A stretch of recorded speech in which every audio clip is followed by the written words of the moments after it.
Just এর গত লেকচারটা summarise করতে গিয়েছিলাম।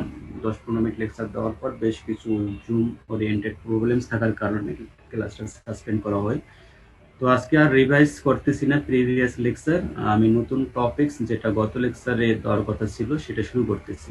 যদি কোনো সমস্যা থাকে ফার্স্ট লেকচার যেটা মেকানিক্যাল প্রপার্টিস অফ ম্যাটেরিয়ালস, তাহলে আমি হয়তো আজকে ক্লাসে পারবো না, কারণ একটু পর একটা প্রেজেন্টেশন আছে। তো পরবর্তী ক্লাসে তোমার কোশ্চেন করলে আমি অ্যান্সার দেবো। তো ঠিক আছে, আজকে আমি পড়াবো rubber and plastic as a civil engineering material হিসেবে তার সিগনিফিকেন্স কতটুকু, অথবা ম্যাটেরিয়াল হিসেবে তার ইম্পর্টেন্সি, ইউজিং পারপাস, পারফরমেন্স, আমরা এতটুকু ইভালুয়েট করার চেষ্টা করবো আজকে। তো অ্যাট ফার্স্ট যেটা বিগ কনসার্ন সেটা হলো প্লাস্টিককে আমি পার্সোনালি সিভিল ইঞ্জিনিয়ারিং ম্যাটেরিয়াল হিসেবে সাপোজ করি না বা মনে করি না, কারণ এর কোনো অ্যাপ্লিকেশনস আমি নিজেও দেখি না, আশা করি তোমরাও দেখো না। তবে হ্যাঁ, একটা অ্যাপ্লিকেশন বেশ সময় দেখা যায়, এটা যারা পারফেক্ট ইঞ্জিনিয়ার বা যারা ইঞ্জিনিয়ারিং নলেজ ফাউন্ডেশন ওরিয়েন্টেড আছে তারা এটা অ্যাভয়েড করার চেষ্টা করে। সেটা হলো দেখবা কিছু কিছু বিল্ডিং এর ফাউন্ডেশনের বেজের নিচে, যেটা ফুটিং বলো আর কি, এটা অনেক সময় ফুটিং অনেক সময় ফাউন্ডেশন বলে থাকি, এর নিচে প্লাস্টিকের লেয়ার ব্যবহার করে যেন ওয়াটারের যে সমস্যাটা সেটা যেন অ্যারাইজ না করে আর কি। তোমরা কি দেখছো এটা ইউজ করা?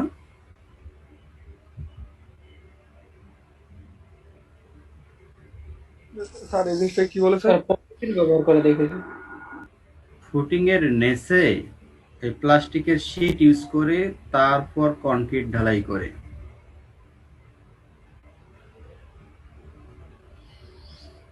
জি স্যার, পলিথিন ব্যবহার করতে দেখা গেছে। পলিথিন ব্যবহার করতে হ্যাঁ, দেখছি। পলিথিন আচ্ছা ঠিক আছে, পলিথিন প্লাস্টিক একই জিনিস, প্লাস্টিকের কিছু ক্লাসিফিকেশন তার মধ্যে একটা পলিথিন পড়ে। হ্যাঁ আচ্ছা, তো এটা সমস্যা হলো কি আসলে এটা কতটুকু ব্যবহারযোগ্য, আমি তো একটা জাস্টিফিকেশন দিচ্ছি। আমরা জানি যখন একটা আর্থকুইক হয়, এটা ওরিয়েন্টেড বা সাইজমিক ইম্প্যাক্ট একটা স্ট্রাকচার আছে, যখন যদি তোমরা বিল্ডিং এর থেকে থাকো দেখবা যে বিল্ডিং কি করে, এক্সেলারেট করে, তাই না? বিল্ডিং শিফট করতে চায়, নড়াচড়া করে। হ্যাঁ, কারণ কথা হলো যখন বিল্ডিং নড়াচড়া করবে তখন কি হবে, ফাউন্ডেশন গুলো এইদিকে শিফট করতে চাবে, মুভ করতে চাবে। সেটা কে রিঅ্যাকশন করবে? Frictional force. তোমরা ফ্রিকশনাল ফোর্স অ্যানালাইসিস করছো তাই না? সেটা হলো যে লোডটা আছে ফুটিং এর উপর আর সয়েলের যে ফ্রিকশন কোএফিসিয়েন্ট আছে, এই দুটার রেসপেক্টে যে ফোর্সটা ডেভেলপ করবে সেটাই মূলত যে আর্থকুইকের জন্য বিল্ডিং যে বা ফুটিং এদিকে মুভ করতে চায় সেটা রেজিস্ট করবে, তাই না? এখন ডিপেন্ড কার করতেছে, যেটা চার্টেন স্ট্রাকচার হয় তাহলে এই যে লোডটা যেটাকে আমি আর বলছি এটা সেম হবে। হ্যাঁ, তাহলে সেন্স কোথায়, যদি কেউ সয়েল ইউজ করে বা অন্যভাবে প্রসেস করে নেয়, পলিথিন ইউজ না করে, তাহলে হয়তো মিউটা ভেরি করবে। এখন মিউটা হলো ফ্রিকশন কোএফিসিয়েন্ট, বলো এটা সয়েলের বেশি হবে না এই পলিথিনের বেশি হবে? তাহলে আর বেশি হবে। যদি তোমাকে এই পলিথিনের উপর শোয়ায় যদি পা বা হাত ধরে টানা হয় তুমি খুব ভালো ফিল করবা। হ্যাঁ, কারণ তোমার ফ্রিকশন কোএফিসিয়েন্ট নাই, তোমার গা বা গায়ের চামড়া সিলাই যাবে না। যদি সয়েলের উপর যদি রেখে যে টানা যায় তাহলে তুমি কখনোই মজা পাবো না, বরং তোমার ক্ষতি হবে। তার মানে কি, সয়েলের ফ্রিকশন কোএফিসিয়েন্ট অনেক বেশি, ফ্রিকশন কোএফিসিয়েন্ট মিউ যত বাড়বে এই রেজিস্টিং ফোর্সটা তত বেড়ে যাবে, আর ফ্রিকশনাল ফোর্স যত কমে যাবে রেজিস্টিং ফোর্স তত কমে যাবে। এই কারণে সাজেশন হলো পলিথিন ব্যবহার করা যাবে না। অন্য যে কোনো ভাবে যদি লুজ সয়েল থাকে বা ওয়াটার থাকে সেটা ভালোভাবে এটা অ্যাবজর্ব করে নিতে হবে, দরকার হলে স্যান্ডেড কম্প্যাক্ট লেয়ার ব্যবহার করতে হবে। যদি সেটাও না হয় তাহলে সোলিং বা সিসি বা কনক্রিট কাস্টিং করে তার উপর ফুটিং করতে হবে, পলিথিন ব্যবহার করা যাবে না। ক্লিয়ার? তাহলে পলিথিনের অ্যাপ্লিকেশন যতটুকু আছে এটা ঠিক না, এতটুকু পলিথিন বা প্লাস্টিক পার্ট শেষ তোমাদের। এখন আমি রাবারে যাব। হ্যাঁ, রাবার আমি ইঞ্জিনিয়ারিং ম্যাটেরিয়ালস মনে করি, আর এটা কিছু অ্যাপ্লিকেশন আছে, এক্সেপশনাল অ্যাপ্লিকেশন যেটা অন্য কোনো ম্যাটেরিয়ালস এর পক্ষে ব্যবহার করা সম্ভব না, তার জাস্টিফিকেশন আমি পরে একটু একটু করে দিচ্ছি। তোমরা জেনে থাকো রাবার বেয়ারিং প্যাড নাম শুনে থাকো, তোমরা দেখবা যে ব্রিজে গার্ডার চেনো তোমরা, ব্রিজের বিম জাতীয় স্যার, মানে বিম যেটা ব্রিজের girder. Building thank you. Building স্ট্রাকচারে যেটাকে আমরা বিম বলি, ব্রিজে ওটাকে বিম না বলে গার্ডার বলা হয়। হ্যাঁ, এই গার্ডার আর দেখবা এটাকে বলা হয়, এটাকে পিয়ার বলা হয়, এটাকে বলা হয় পিয়ার ক্যাপ। হ্যাঁ, তো এই সংযোগ স্থলে দেখবা যে রাবার এরকম বেয়ারিং প্যাড, ঠিক তোমার যে ঢাকা সরে যাও অনেক ফ্লাইওভার দেখবা যেরকম বেয়ারিং প্যাড আছে। তো এখানে আমরা রাবারের একটা অ্যাপ্লিকেশন পেলাম। এই দেখো এরকম তোমার দেখে থাকো, এটা হলো ফ্লাইওভার। দেখবা যে এই গার্ডারের নিচে আর পিয়ার ক্যাপ বা পিয়ারের উপরে সংযোগ স্থলে এই বেয়ারিং প্যাড ইউজ করা হয়। এছাড়াও দেখবা এটা বাংলাদেশে ইউজ আছে কিনা আমি জানি, এটা ইউনিভার্সিটি, বাইরে দেশে ইউনিভার্সিটি স্ট্রাকচার থেকে নেওয়া। এটা হলো সাইজমিক রেজিলিয়েন্স বিল্ডিং। যে সকল বিল্ডিং ভূমিকম্প রোধী তৈরি করা হয়, সে সকল বিল্ডিং এ এরকম রাবার বেয়ারিং প্যাড ইউজ করা হয়। সেটা হলো তোমার বেইজের উপরে, এটা হলো ফ্লোর। ঠিক আছে, এটা মূলত বেসকে আইসোলেশন করার জন্য। খুবই কঠিন কথা, তোমরা এখন বুঝবা না, একটু পরে একটু একটু বুঝবা। পুরোটাই বোঝা এই সেমিস্টারে বা এই লেভেলে সম্ভব না। তোমার ফোর্থ ইয়ার গেলে স্যাররা যখন রিভাইজ করাবে বা থার্ড ইয়ারে তোমাদের যখন আর্থকুইক ফোর্স অ্যানালাইসিস করাবে তখন আরো ক্লিয়ারলি বুঝবা। তো এরকম বিল্ডিং আর্থকুইক রেজিলিয়েন্স বিল্ডিং এ আমরা রাবার বেয়ারিং প্যাড ইউজ করি। একটু পরে দেখাবো সবকিছু, এখন জাস্ট জেনে নাও কোথায় কোথায় ইউজ করা হয়। আর একটা ইউজ করা হলো এক্সপ্যানশন জয়েন্ট। তোমরা জানো একটা বিল্ডিং এ এক্সপ্যানশন জয়েন্ট ব্যবহার করা হয়। এটা তোমরা দেখবা যে রেল লাইনের মধ্যে ফাঁকা রাখা হয় না? এটা তোমরা ক্লাস 8 এ সাধারণ বিজ্ঞানে পড়ে আসছো যে টেম্পারেচারের রাইজ এন্ড ফলের কারণে যে কোনো কঠিন বস্তু, সেটা মেটাল হোক বা কনক্রিট যাই হোক না কেন, এরও সংকোচন আর প্রসারণ হয়। ঠিক একটা বিল্ডিং সংকোচন প্রসারণ হয়, যদি বিল্ডিং যদি অনেক বড় হয় তার সংকোচন প্রসারণ অনেক বেশি হবে। এই সংকোচন প্রসারণটা কার মাধ্যমে? মূলত যে ইন্ডিভিজুয়াল যে মলিকিউল আছে সেগুলো তার সাইজ চেঞ্জ করে টেম্পারেচার বাড়ার কারণে কিংবা কমার কারণে। তো এই জন্য বিল্ডিং যখন অনেক বড় হয় একটা চার্টেইন সাইজের পর এটাকে এক্সপানশন জয়েন্ট দিয়ে সেপারেট করা হয়। তোমাদের যে নতুন বিল্ডিং হচ্ছে কাজী নজরুল ইসলাম বিল্ডিং, দেখে এখানে এক্সপানশন জয়েন্ট দেওয়া আছে, কারণ বিল্ডিংটা অনেক বড়। এরকম জয়েন্ট দিয়ে বিল্ডিংটাকে সেপারেট করা হয়। আরো কিছু কাজ আছে, এটা শুধু এটাই না, আরো পারপাস হলো যখন একটা বিল্ডিং এ আর্থকুইক ফোর্স ডেভেলপ করে তখন এটা ইন্ডিভিজুয়াল বিল্ডিং গুলো তখন কি করে শিফট করে, মুভ করে, যেন এই মুভমেন্টটা কলিশন না হয় পার্শ্ববর্তী বিল্ডিং বা বিল্ডিং যেন এই মুভমেন্টটা অ্যাবজর্ব হয় এনার্জি, এরা আবার প্যাড ইউজ করা যখন সেই দিকে মুভ করবে এটা সংঘটিত হবে। যখন এই বিল্ডিং এদিকে মুভ তখন এক্সপানশন হবে, মূলত জয়েন্ট আবার তো যেটা হয় আর কি এক্সপ্রেশন জয়েন্টে, যখন অ্যাক্সিয়াল কম্প্রেশন আসে তখন রাবার প্যাডটা সংকুচিত হয়, যখন এক্সটেনশন আসে তখন বড় হয়, ল্যাটারাল ডিফ্লেকশন আসলে সেটা জাস্ট একটু হয়তো আপ ডাউন করে, এরকম হয় আর কি, যেহেতু এটা হাইলি ফ্লেক্সিবল ম্যাটেরিয়ালস। এখন আসো কেন আমরা এই যে পারপাস গুলো দেখাইলাম, আমরা কেন রাবার ইউজ করব, অন্য ম্যাটেরিয়ালস ইউজ না, একটু জাস্টিফিকেশনটা দেখে নিই। রাবার কি করে একটু বলে নেই, তারপর আমি আবার বলতেছি। হ্যাঁ, আর তোমরা শক লোড নাম শুনছো বা রিপিটিং লোড? না sir. Repeating load versus normal load জেনে নিই।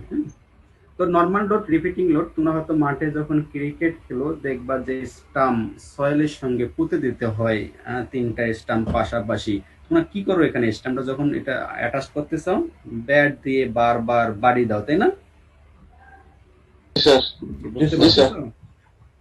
তো এটা এইভাবে দেওয়ার কি দরকার, লোডেই তো দিচ্ছ, যে এইভাবে না দিয়ে যদি তুমি 2 হাত দিয়ে ধরে বা ব্যাটটা এখানে মাথাটা রেখে চাপ দাও, এটা কি হবে সয়েলে অ্যাটাচড? হ্যাঁ স্যার। তাহলে রিপিটিং লোডে হচ্ছে কেন? সাপোজ রিপিটিং লোড তুমি দিলা 50 নিউটন, এই রিপিটিং লোড 50 বারবার বেড দিয়ে ধাক্কা না দিয়ে বা চাপ না দিয়ে যদি নর্মালি তুমি যদি 100 নিউটন দিয়ে চাপাই রাখো, হবে? কেন না হয়? তার মানে রিপিটিং লোড খুবই ডেঞ্জারাস। ম্যাগনিটিউড যদি কম হয় তারপরেও তোমরা এখানেই দেখো বাস্তব দৃষ্টান্ত, নর্মাল লোডে সয়েল সহজে ফেল করতে চাচ্ছে না, বাট রিপিটিং লোডে খুবই vulnerable, অনেক দুর্বল। এটাই হলো রিপিটিং লোডের একটা রিয়েল এক্সাম, যেটা তোমরা ক্রিকেট খেলার সময় হয়তো করে থাকো, বাট তোমরা জানতা না আগে যে কেন এটা মানে রিপিটিং লোডের সয়েল দ্রুত ফেল করতেছে, বাট নর্মাল লোডে না। ঠিক আছে, ঠিক। এটা শুধু যে এর জন্য এমনটা না, মানুষের জন্যই। মানুষের যদি তোমরা দেখো, যা একটা লোককে যদি রেগুলার একভাবে যদি সাপোজ তুমি লোকটার হাত ধরে আছো, হাত ধরে একসঙ্গে হাঁটতেছো, সে তোমার কিছু বলবে না, বাট তুমি 1 সেকেন্ড পর পর হাত ধরতেছো, ছাড়তেছো, আবার ধরতেছো আর ছাড়তেছো, সে কিন্তু রেগে যাবে, যাবে না? তো রিপিটিং জিনিসটা শুধু যে স্ট্রাকচারের জন্য বা যে কোনো সয়েলের জন্য বা যে কোনো স্ট্রাকচার কম্পোনেন্টের জন্য যেটা ডিস্টার্ব ফিল করে এমনটা না, এটা মানুষও ফিল করে। ঠিক আছে, তো নর্মাল লোড কি, রিপিটিং লোড কি, তোমরা মনে হয় বুঝতে পারছো। এখন আসো শক লোড আর নর্মাল লোড। শক লোডটাও অনেকটাই রিপিটিং লোডের মতো। দেখো নর্মাল লোড এটা, হ্যাঁ, তো সে কতগুলো লোড নিয়ে যাচ্ছে, যদি তার না করে যে এখান থেকে একটা পাথর জাস্ট 2 তলা থেকে যদি তার গায়ের উপর ফেলে দেওয়া হয়, তাহলে কি হবে?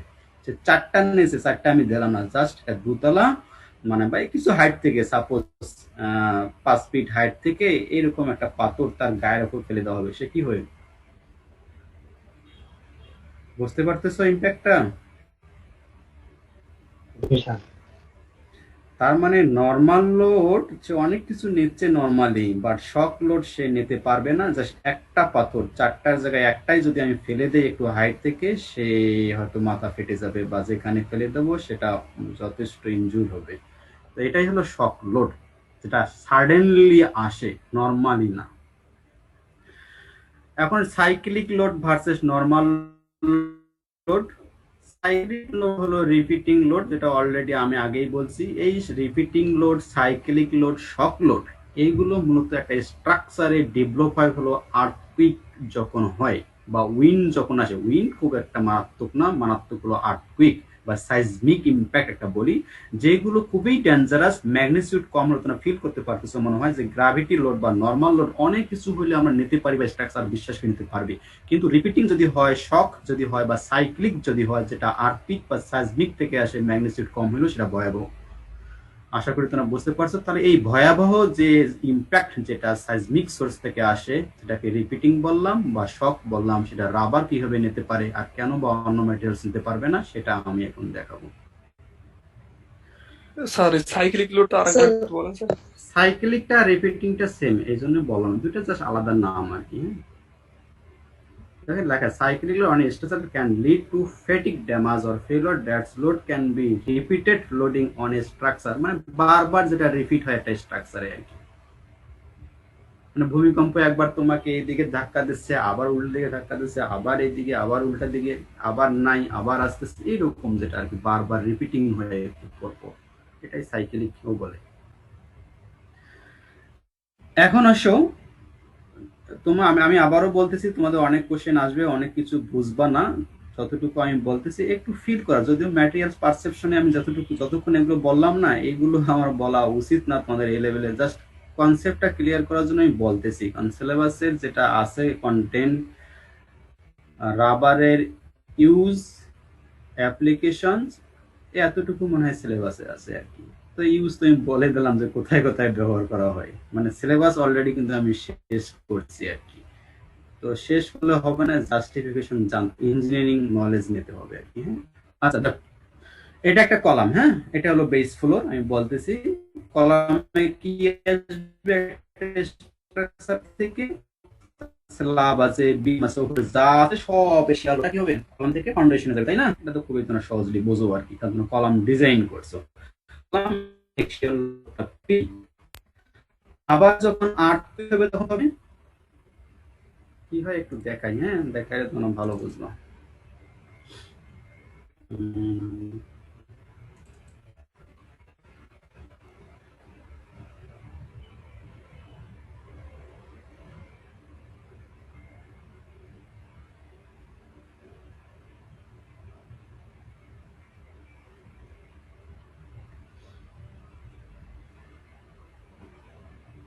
হাই, চলো।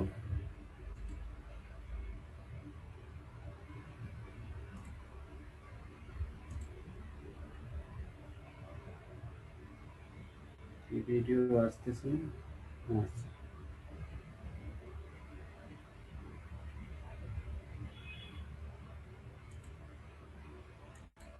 এটা লেখাগুলো পড়ার দরকার নেই, পড়লেও বুঝবো না, এগুলো local language. Es empleado el sistema es empleado el sistema de aislamiento sísmico, proporcionando amortiguamiento কি y una করতেছে? mejor respuesta sísmica, reduciendo deformaciones দেখো en la আর্থকুইকে estructura বিল্ডিং কিভাবে del মুভ করে, হ্যাঁ এতটুকু দেখানো, পরে ভিডিও আমি আবার দেখাবো, এখন জাস্ট বোঝানোর জন্য।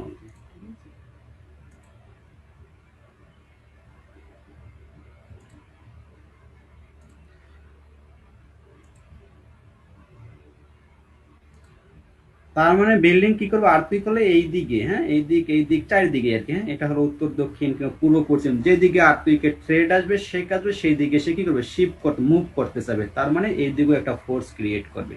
ঠিক আছে, এই ফোর্সটাকে প্লাস অ্যাক্সিয়াল ফোর্স, এটা কোনো শিয়ার ফোর্স বলি, বেশিয়ার বলে থাকি, তাহলে এই হলো অ্যাক্সিয়াল ফোর্স, যেটা নর্মাল লোড থেকে স্ট্রাকচারে আসবে, তারপর আমরা শিয়ার পাইলাম।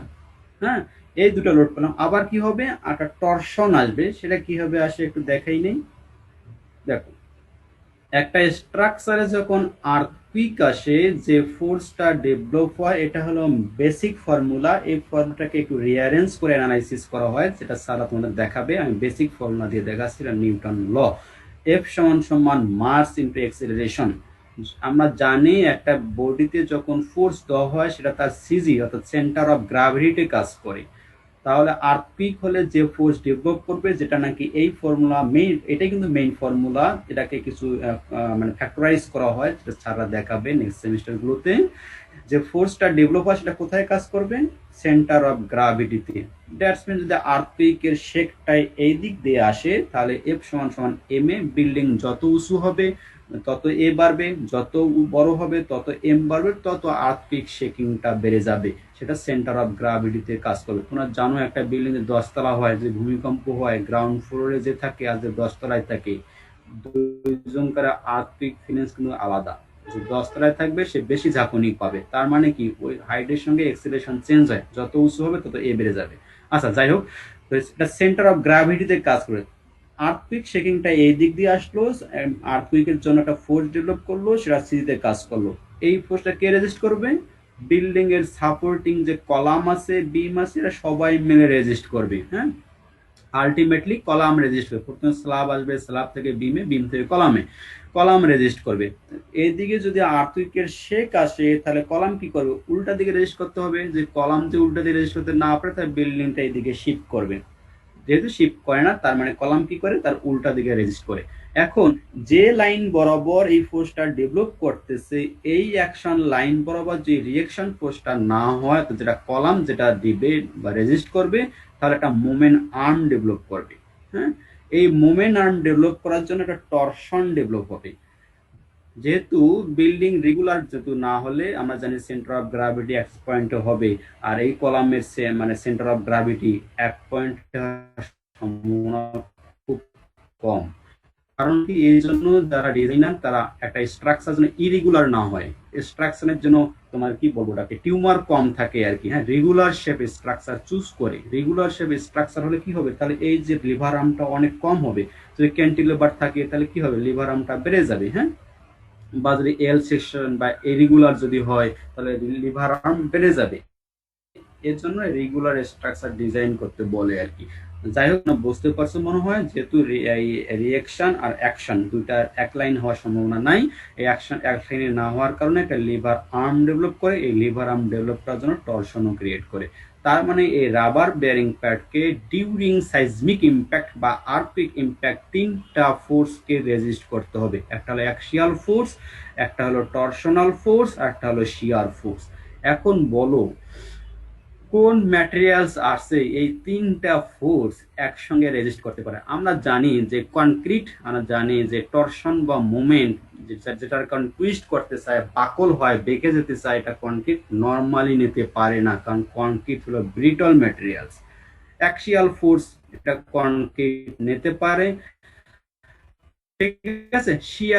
শিয়ারিং এর কনক্রিট নিতে পারে, কিন্তু বিষয়টা হলো নেওয়া যাবে না, এটা এনার্জি অ্যাবজর্ব করতে হবে। আমরা দেখছিলাম যে বিল্ডিং এর এই এত নিচের পার্টটুকু, একটু আগে ভিডিও দেখাইলাম যে এটা জাস্ট শিফট করে, আর উপরেরটুকু কি করে, শিফট করে না। আবার দেখো,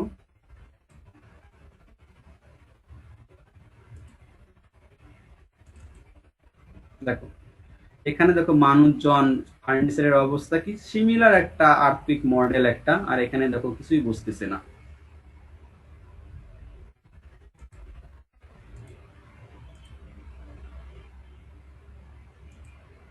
তার মানে যে রাবার ব্যারিং পার্ট কতটা ফ্লেক্সিবল আর কতটা পারফেক্ট ম্যাটেরিয়াল হলে এই তিনটা ফোর্সকে একসঙ্গে রেজিস্ট করতে পারে, যেটা অন্য কোনো ম্যাটেরিয়ালস এর পক্ষে সম্ভব না। যদি এটা রিজিড হয়ে যায় তাহলে এই বেস সেপারেশন যেটা বললাম, যেটা যে নিচেরটুকু শুধু শিফট করবে, মুভ করবে, আর স্ট্রাকচারের উপরে যেটা আছে সেটা শিফট করবে না, মুভ করবে না, সেটা অন্য ম্যাটেরিয়ালস পক্ষে সম্ভব না। রাবারের পক্ষে কেন সম্ভব তার জাস্টিফিকেশন একটু পরে দেব। দেখো যেটা হয় আর কি, এটা ফাউন্ডেশন যদি বেস আইসোলেশন না বলে, যেটাকে আমরা রাবার বেয়ারিং পার্ট দ্বারা বেসটাকে আমরা আইসোলেশন বা আলাদা করে দিই। এটা অনেকভাবেই করা যায়, জাস্ট এটা একটা practice rubber bearing pad use করার মাধ্যমে। যদি বেস আইসোলেশন করি, জাস্ট বেসটা যখন আর্থিক বা সাজমিক হবে, সাজমিকটা আমরা জানি ভূমিতে আসে, ভূমি নড়াচড়া করে, ভূমির মাধ্যমে শুধু এই বিল্ডিং এর বেসটুকু নড়াচড়া করবে, বেজের উপরে জাস্ট যে পজিশনেই ওই পজিশনেই থাকবে, যেটা এই রাবার বেয়ারিং প্যাড এটা এই যে ইম্প্যাক্ট গুলো আসলে একটু আগে দেখাইলাম, এক্সিয়াল, শিয়ার, টরশন, এটাকে অ্যাবজর্ব করতে পারে। আর যদি এখানে অ্যাবজর্বেন্ট ইউজ না করি তাহলে পুরো বিল্ডিংটাই শিফট করবে। এই হলো রাবার প্যাং এর জাস্টিফিকেশন। আমরা এখন আসি, যেটা বললাম রাবারের প্রপার্টিসটা পরে আমি আবার ব্যাক করব। রাবারটা জেনে নেই এখন, এখন যতক্ষণ পড়াইলাম জাস্ট ইউজটা পড়াইলাম, কোথায় কোথায় ব্যবহার করা হয়। আমি রাবারের প্রপার্টিসটা পরে এখন ম্যাচিং করে দেবো। হ্যাঁ, তোমরা রাবার এটা মনে হয় কেমিস্ট্রিতে পড়ে থাকো বা পরে আসছো, তোমরা জানো রাবার হলো একটা ইঞ্জিনিয়ারিং ম্যাটেরিয়াল, যেটা অর্গানিক বা যেটাকে ল্যাটেক্স বলি আমরা। এই ল্যাটেক্স থেকে মূলত, আর ল্যাটেক্সটা মূলত আসে রাবার বার্ক বা রাবার ট্রিজ থেকে। এই রাবার ট্রিজের যে বাকল বা বার্ক থেকে যে ল্যাটেক্স আছে সেটাকে আমরা ন্যাচারাল রাবার বলি। এই ন্যাচারাল রাবারটাকে আমরা প্রসেস করি, যেটাকে আমরা ভোলকানাইজেশন বলি, সালফার অ্যাড করে ক্রস লিঙ্কিং এর মাধ্যমে করা হয়, সেটাকে আমরা রাবার বলে থাকি। এই হলো ভুলকানাইজেশন। তোমরা ভুলকানাইজেশন কেমিস্ট্রি খুব ভালোভাবেই পড়ে আসছো। এই ভুলকানাইজেশন কি করে আমরা জানি, ন্যাচারাল রাবার যেটাকে আমরা ল্যাটেক্স বলি, যেটা জাস্ট রাবার ট্রিজ এর বার্ক থেকে সংগ্রহ করা হয়, এর কোনো মেকানিক্যাল প্রপার্টিস থাকে না, কারণ এটা একবারেই জুইসের টাইপের, জুইস। হ্যাঁ, খুবই নমনীয়। এর ইঞ্জিনিয়ারিং প্রপার্টিস ইমপ্রুভ করার জন্য এটাকে হার্ড করা লাগে। এই হার্ড করার জন্য বা মেকানিক্যাল প্রপার্টিস ইমপ্রুভ করার জন্য সালফার অ্যাড করা হয় 2 থেকে 4%। সালফার অ্যাড করলে কি হয়, ক্রস লিঙ্কিং হয়, ক্রস লিঙ্কিং এর মাধ্যমে এর মেকানিক্যাল প্রপার্টিস ইমপ্রুভ হয়। এই হলো ভোলকানাইজড রাবার, যেটা ন্যাচারাল রাবারের ক্রস লিঙ্কিং এর মাধ্যমে তৈরি করা হয়। তার প্রপার্টিস কিছু বলা আছে, দেখো টেনসাইল স্ট্রেংথ বেড়ে যাবে, এটা হলো রেজিস্ট্যান্স বেড়ে যাবে, এলাস্টিক প্রপার্টিস ইমপ্রুভ হবে, ফ্লেক্সিবিলিটি ভালো হবে, হ্যাঁ, রেজিস্ট্যান্স টু সলভেন্ট এটাও বেড়ে যাবে, আর ডাইমেনশন স্টেবিলিটি এটা বেড়ে যাবে। কারণ ন্যাচারাল রাবার যদি তুমি এটা রেখে দাও, দেখবা যে এটা ছড়িয়ে পড়বে, আর লোড দিলে তো ওটা যে কি হবে আল্লাহ ভালো জানে। আর যেটা ভোলকানাইজ রাবার, এর শেপের স্টেবিলিটি ঠিক থাকবে যখন আমরা লোড দেব।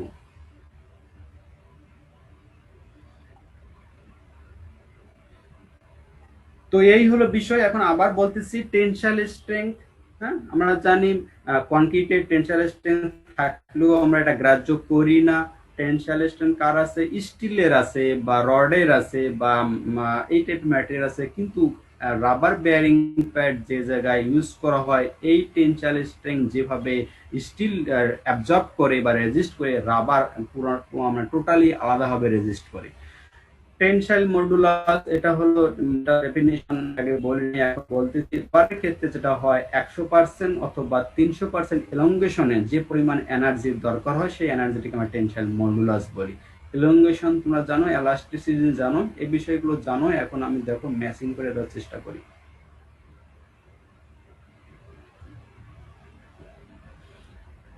এক ফাট আসো, যেটা বলছিলাম ব্রিজের গার্ডার আর পাইল ক্যাপ বা পিয়ার ক্যাপ বা পিয়ারের সংযোগস্থলে এই রাবার বেয়ারিং পার্ট ইউজ করা হয়। এটা কতটুকু স্মুথ ব্যবহার করার জন্য সেটা আমি একটু বলে দিচ্ছি। দেখো এই ব্রিজ স্ট্রাকচারে বা ফ্লাইওভারে যেটা হয় আর কি, আমরা জানি তার লোডের মেইন সোর্স হলো ভেহিকল, যেটাকে আমরা বাংলায় যানবাহন বলতে পারি। বিভিন্ন টাইপের যানবাহন আছে, ট্রাক আছে, বাস আছে, সামথিং লাইক দিস। তো কি হয়, বাস এটা স্মুথলি লোড দেয় না, বাস যাইতেছে, তার মানে লোডিং পয়েন্ট গ্রাজুয়ালি চেঞ্জ। একটা বাস তো মুভিং কন্ডিশনে থাকে, এখানে আবার এখানে, তার মানে লোডিং প্যাটার্ন চেঞ্জ হয়ে যাচ্ছে, সাডেনলি লোড আসতেছে, আবার বাস নাই, হঠাৎ বাস আসলো, বাসের পরিবর্তে ট্রাক আসলো, তার মানে কি রিপিটিং আবার শক, এটা আসতেছে। আমরা যে রিপিটিং আর শর্ট কি হবে, এই টোটাল গার্ডারটা জুড়ে যে স্ল্যাবের ডেক আছে সেটা থেকে জাস্ট এই যেটা সাপোর্টিং যে গার্ডারের আছে, গার্ডারের পিয়ার ক্যাপে এখানে একটা বেয়ারিং থাকে, আর এই বিমের প্রান্তে বা গার্ডার প্রান্তে আর একটা সাপোর্ট থাকে। তো পুরো শক লোডটাই দুই পয়েন্টে আসবে, এই পয়েন্টে আসবে ওই গার্ডার থেকে, আর এই দিকে যেটা একটা সাপোর্ট সিস্টেম সেই দিকে আসবে আর কি। দেখো, এখন যদি সরাসরি যদি দেওয়া হয় রাবার বেয়ারিং প্যাড ব্যবহার না করে, তাহলে কি হবে, আর রাবার বেয়ারিং প্যাড যদি ব্যবহার করি তখন তাহলে কি হবে একটু দেখো।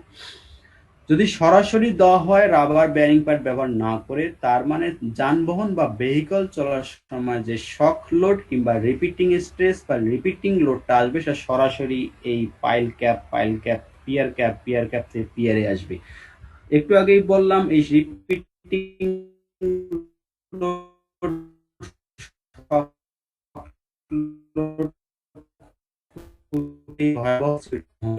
কি হবে, এই স্ট্রাকচারটা আসবে, অনেক বেড়ে যাবে, লোড ক্যাপাসিটিটা নিতে পারে না, ক্র্যাক ডেভেলপ করবে।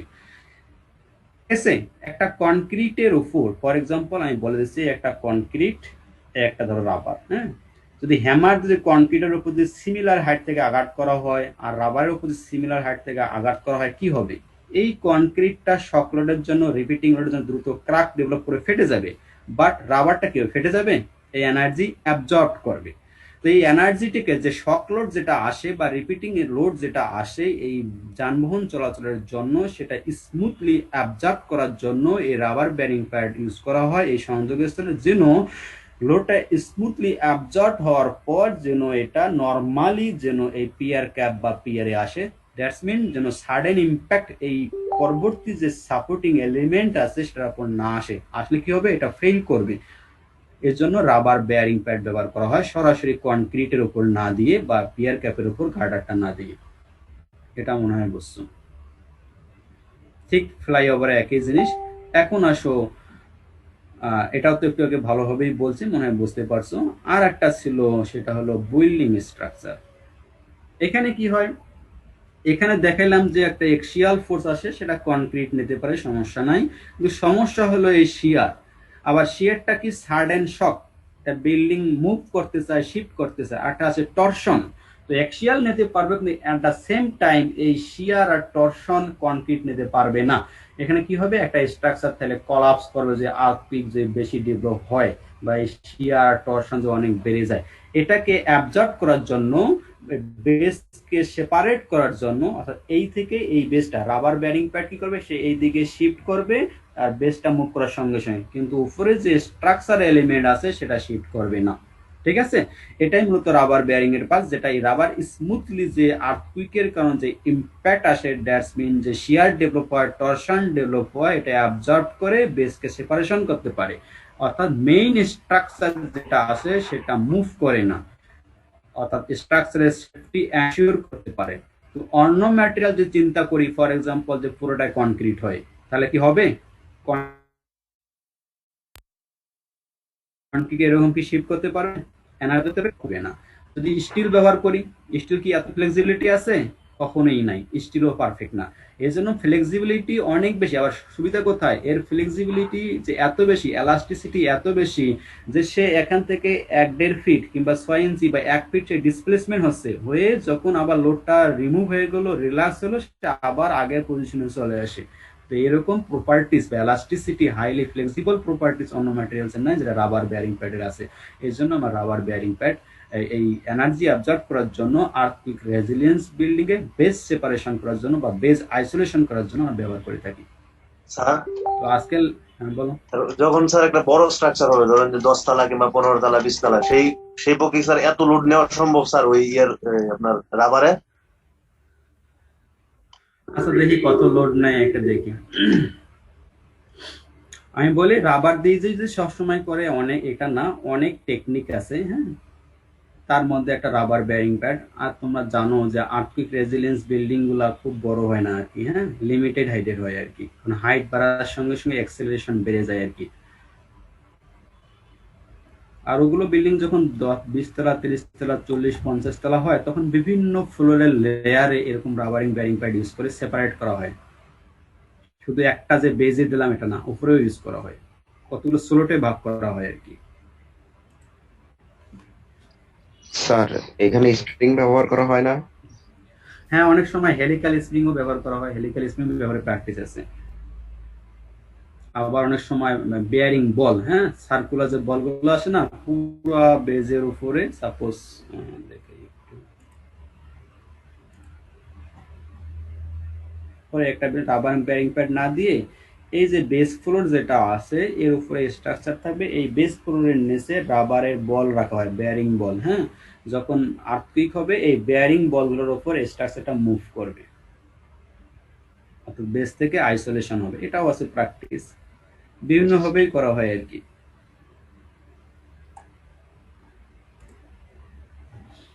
তো এখন দেখো রাবার বেয়ারিং প্যাডের পারফরমেন্স।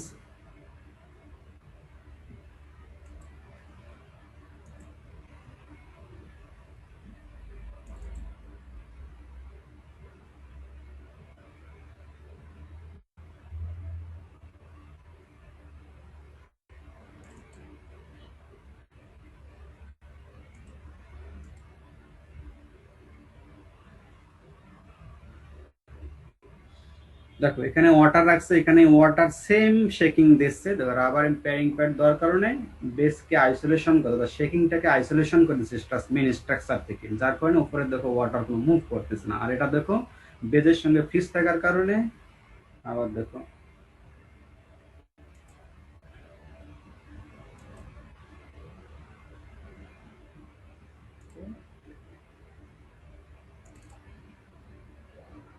দেখো বেজের সঙ্গে এটা ফিক্স থাকার কারণে এই বেজের রেসপেক্টে পুরো স্ট্রাকচার দেখো কিরকম শেক করতেছে। আর এখানে দেখো এটার উপর কোনো শেকিং আসছে না। রাবার ব্যান্ড প্যাড কি করছে, এই শেকিং থেকে বেসটাকে আইসোলেশন করে, অর্থাৎ যে সোর্স শেকিং এর, এই শেকিং এর সোর্সটাকে আইসোলেশন করছে। দেখো আর একটা ফিগার দেখো, এটা দেখাইলাম, তো আবার দেখো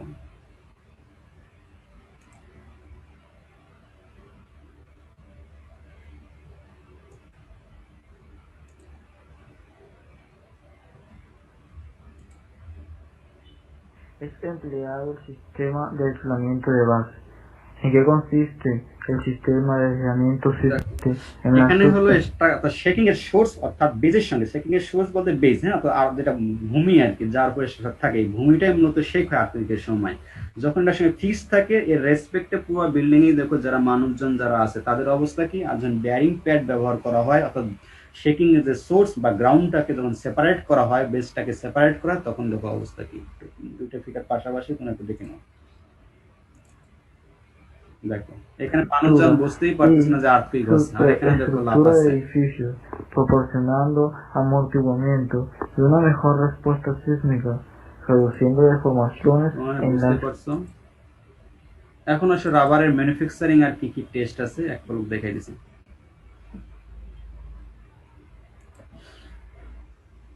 এটা হলো একটা মালয়েশিয়ান কোম্পানি, ডশিন বলে, তোমরা জানো। বিশ্বের রাবারের যে সবচেয়ে বেশি যে দেশটা রাবার প্রডিউস করে সেটা হলো মালয়েশিয়া।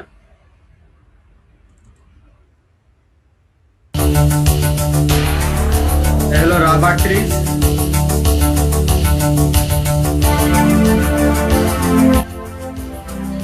এই রাবার ট্রিজ থেকে ন্যাচারাল রাবার বা ল্যাটেক্স যেটা বলি, এটা কালেক্ট করা হয় বাগ থেকে।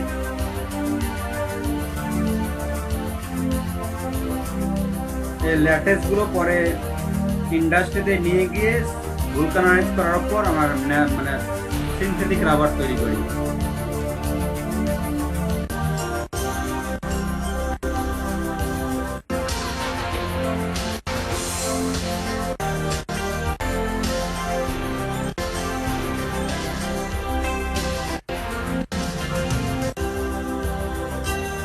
এটা হলো ফেন্ডার টেস্ট। দেখো লোড রিমুভ করার সঙ্গে সঙ্গে সে আর আগের পজিশনে চলে যাবে।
এভাবে বেস প্লেট দ্বারা এখানে একটা প্লেট থাকে, রাবার ব্যারিং প্যাডের উপরে একটা প্লেট থাকে, এই প্লেটের সঙ্গে নাট বোল্ট দ্বারা অ্যাঙ্করেজ করা হয় এই নিচের কলামের সঙ্গে এবং উপরের কলামের সঙ্গে এই নাট বোল্ট দ্বারা বেস প্লেটের মাধ্যমে অ্যাটাচ করা হয় রাবার ব্যারিং প্যাডগুলো।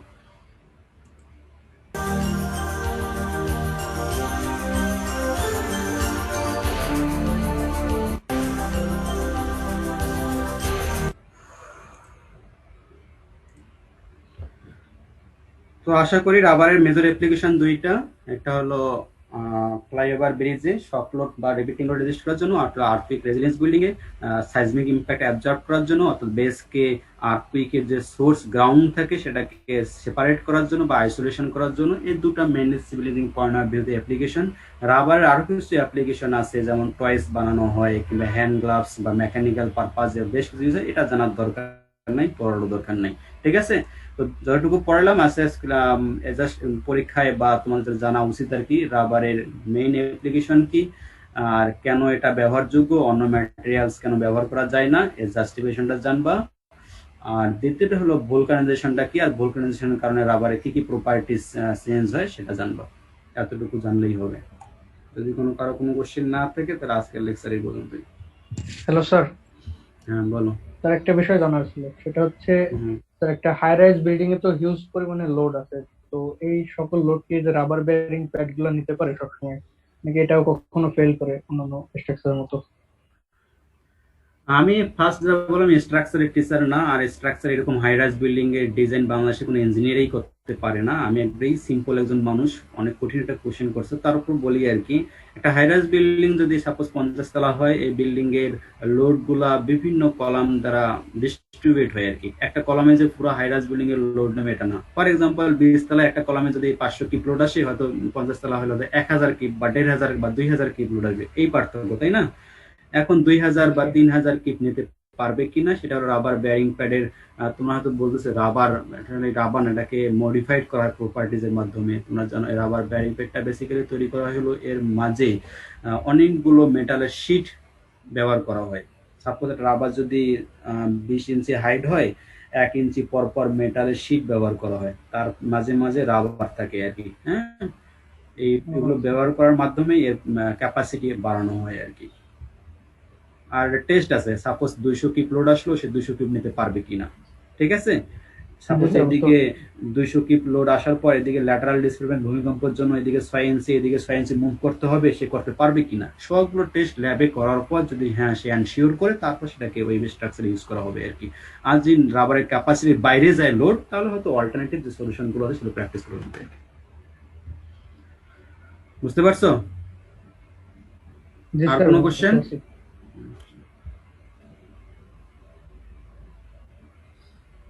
আর কোনো কোশ্চেন আছে? না থাকে বাংলাদেশে বিল্ডিং গুলো তো সচরাচর কি ব্যবহার করা হয় এগুলো, যে আমাদের আমি বলি, হ্যাঁ এটা কথা আমি বলতে ভুলে গেছি, আমার শরীর খারাপ ছিল, রাত 1টা 2টা পর্যন্ত ঘুমাতে পারিনি মাথা ব্যথার জন্য, অনেক কিছু আজকে বলতে পারিনি। এটা আমার বড় কথা ছিল আর কি লেকচারে। সেটা হলো একটা স্ট্রাকচারের ইম্পর্টেন্সি ফ্যাক্টর থাকে আর কি। ফর এক্সাম্পল বাংলাদেশে অনেক টাইপের স্ট্রাকচার আছে। একটা normal building, academic building, hospital, embassy, সেনানিবাস, অনেক ধরনের বিল্ডিং আছে। সব ধরনের বিল্ডিং এর ইম্পর্টেন্সি সেম না। ঠিক আছে, তো স্ট্রাকচারের ইম্পর্টেন্সের দিক থেকে ফর এক্সাম্পল একটা ভূমিকম্প হইলো, ভূমিকম্পের জন্য যেটা নর্মাল যে আবাসিক বিল্ডিং গুলো সেগুলো ফেল করলো, সঙ্গে সঙ্গে হসপিটালও ফেল করলো। কারণ একটা বিল্ডিং যখন কলাপস করে ভূমিকম্পের জন্য, তোমরা জানো সব লোক মারা যায় না, কারণ প্রিভিয়াস রেকর্ড যেটা রানা প্লাজা, সব লোক মরে নেই, হয়তো মেজর পার্সেন্ট একটা মরে যায়, মেজরিটি, বাট সব মরে না। যেগুলো মরে গেলো সেগুলো লাকি তাহলে হবে, কারণ কি তার ফিউচার ব্যথা অনুভব করার স্কোপ নাই। আর যেগুলো মরে যাবে না, সিরিয়াস ইনজুরি হবে, যে হসপিটালও কলাপস করে, তাহলে যাবে কোথায়? তাহলে এদের অবস্থা অনেক খারাপ হবে। এই জন্য স্ট্রাকচার ইম্পর্টেন্সের উপর ডিপেন্ড করে একটা স্ট্রাকচারের সেফটি ভেরি করে। একটা নর্মাল আবাসিক বিল্ডিং, একটা হসপিটাল বিল্ডিং এর ফ্যাক্টর অফ সেফটি আলাদা। ঠিক আছে, বেসিক্যালি যেগুলো ইম্পর্টেন্ট বিল্ডিং সেগুলো এই আর্থকুইক রেজিলিয়েন্স তৈরি করা হয়, অথবা যারা নর্মাল বিল্ডিং কেউ যদি চায় সে করতে পারে নিজস্ব বিল্ডিং, তবে এটা হাইলি কস্ট। স্ট্রাকচারের সেফটি ইস্যু করতে এটা হাইলি কস্ট, এটা নর্মালি করা হয় না। এই জন্য এই জন্য স্ট্রাকচারের ফ্যাক্টর অফ সেফটির উপর ডিপেন্ড করে, স্ট্রাকচারের ইম্পর্টেন্সের উপর ডিপেন্ড করে সব ধরনের বিল্ডিং এ করা বেসিক্যালি হয় না। যদি কেউ করতে চায় করতে পারে, কারণ কস্ট অনেক বেড়ে যায়। এই জন্য ইম্পর্টেন্ট স্ট্রাকচারগুলোই বেসিক্যালি করা হয় আর কি। কি বুঝতে পারছো?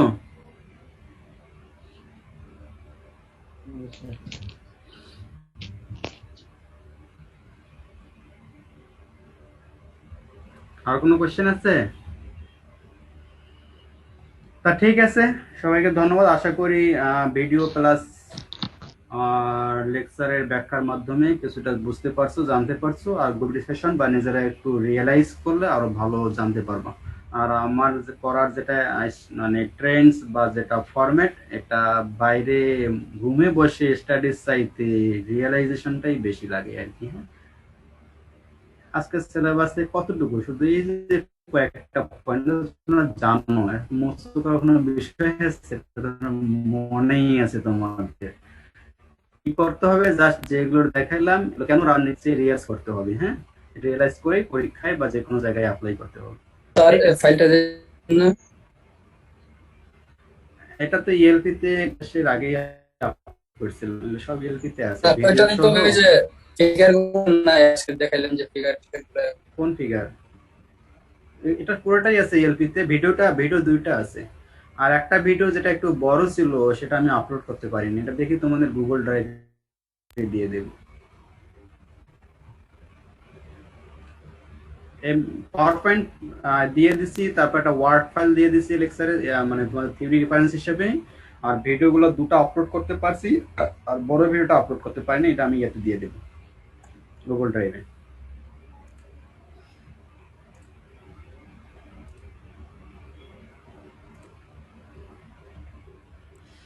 তো ঠিক আছে, মিটিং ইন করে দিয়েছি কোনো কোশ্চেন না থেকে।